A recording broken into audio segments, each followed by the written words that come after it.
What if I told you the loneliest people aren't the ones with no one to call? They're the ones who always have someone to call and still feel empty the second they hang up. Here's the thing about being alone. Nobody's actually doing it. They're just in a room by themselves with 17 distractions running at once. And it sneaks up on you. The phone comes out before you even think about it. The show goes on not because you wanted to watch it, but because a quiet room started feeling a little too loud. You text someone, anyone, not because you have something to say, but because having a conversation open just feels better than not having one.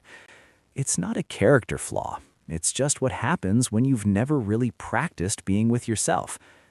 Here's what actually happens when you are comfortable being alone. And I mean actually comfortable, not I guess I'll stay home comfortable. You stop saying yes to things you hate. Not dramatically, you just quietly stop. Because the alternative, a night alone, stops being the worst option in the room. You start noticing which relationships actually give you energy, and which ones just give you something to do. Those are very different things. You stop needing people to confirm you're okay. A compliment lands and moves on. Someone's weird mood stops becoming your problem to solve.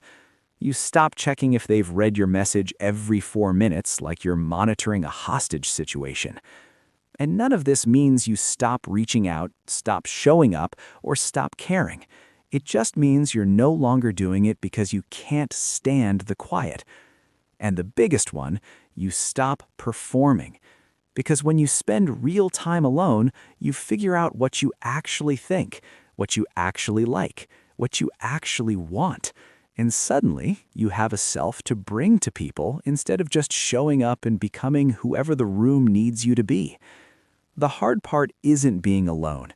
It's resisting the urge to fill the silence before it teaches you something. At the end of the day, the relationship you have with yourself is the only one you can't leave, can't mute, and can't replace. Might as well make it one you actually like. You've survived every hard thing life threw at you so far. The only thing left to face is the person who's been there the whole time.